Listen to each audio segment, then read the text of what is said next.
So if we put a VPI Sunglow to a Red Panther Jungle Het VPI, but also 50% Het Sharp, that means that we're gonna get IMG Super Sequoia's Red Dragon. Oh shit! Sorry guys, I didn't see you guys there. But hey, my name is Daniel. I'm the Bow.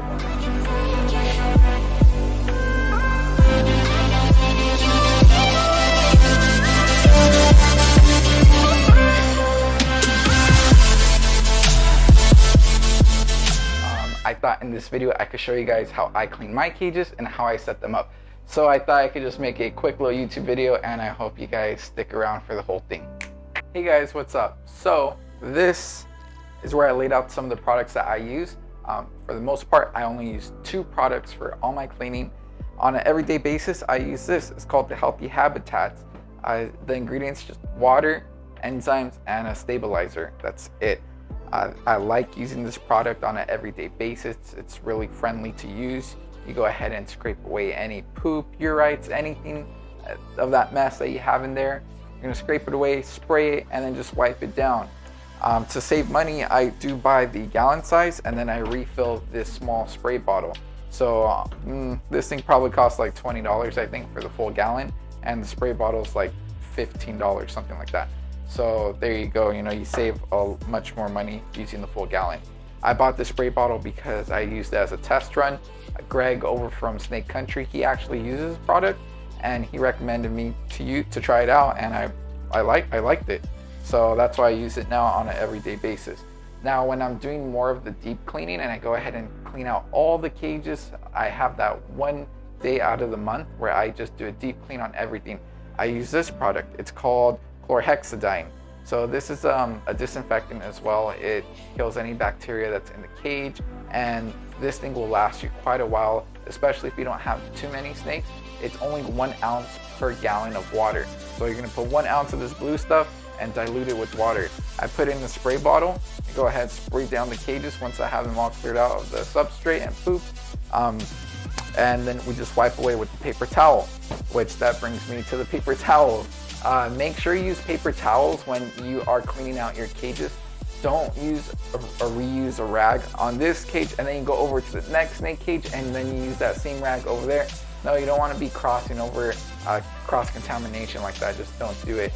Even if you have only 1 snake and you want to save money and just use a rag, I don't recommend it, because most likely you're going to see that the rag isn't super dirty and you're going to save that rag for next time. So what you're doing when you're saving that rag is now you're just holding on to a rag that's all dirty, has bacteria, even though to the eye you probably shook it off and got any aspen shavings off or the cocoa husk, whatever you use for the bedding. I just wouldn't recommend it. Use paper towels. Don't be cheap. They're not super expensive.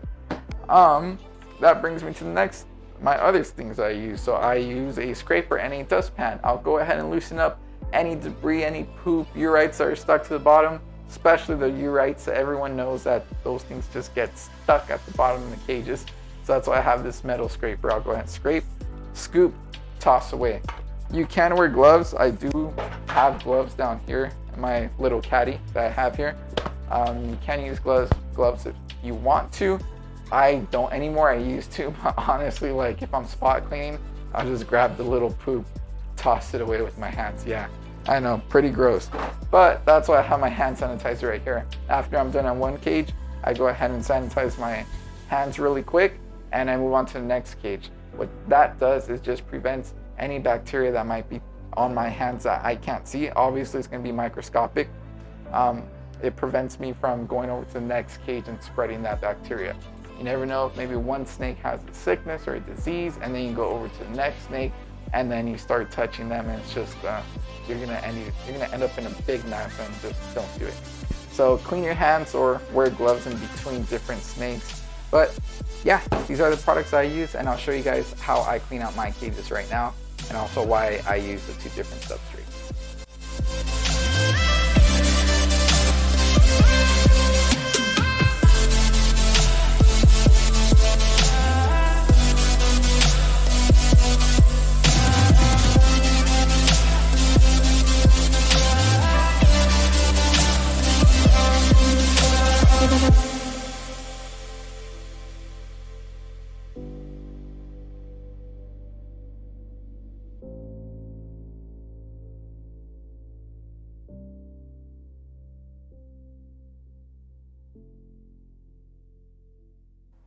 I swear, this is my third time recording this section. If I get interrupted one more time, that's it. No more video.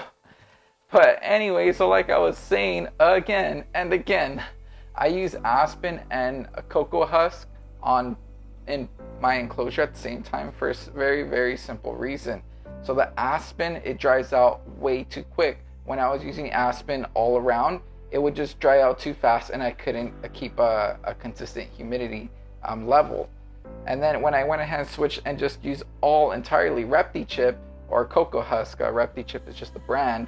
When I used all Repti-Chip, the humidity would just be way too high. So now what I do is I put aspen on the hot spot and Repti-Chip on the cool side. So even if I spray down the Repti-Chip, it's gonna hold that humidity, and if water splashes over to my hot spot, it's gonna dry out fairly quickly and it's gonna keep holding that consistent hot spot temperature. So that's why I do it. You're more than welcome to try this out. Do whatever works for you guys. Some people just use paper towels, cardboard, whatever works for you. You know, there's also liners out there like Repti-Zorb, I believe, something like that. But I like to see the aspen and the Repti-Chip both in the same enclosure. It looks nice, and you could go ahead and add some height, some fake plants. I usually add a piece of cork bark in here as well. I'm not going to add this right now because this cage is not going to be used. I just went ahead and did this for a sample, okay? So hope you guys enjoyed this video. I'm going to show you guys around the snake room real quick. Hey guys, so I hope you guys enjoyed this video. I'm going to show you guys around the snake room real quick. I know this video hasn't been the fastest, but damn, it just goes and goes and goes. I'm like, okay, 3 minutes, 5 minutes tops, and I bet you we're like past 5 minute mark now. So let me show you guys some of my snakes and then also some of the breeding pairs that I have going on. Honestly, I feel like I'm not gonna get so lucky. The boa gods are not gonna be on my side this year, so let's see how this goes. Something in my eye. The eyelash. Okay, so this is one pair that I have right here.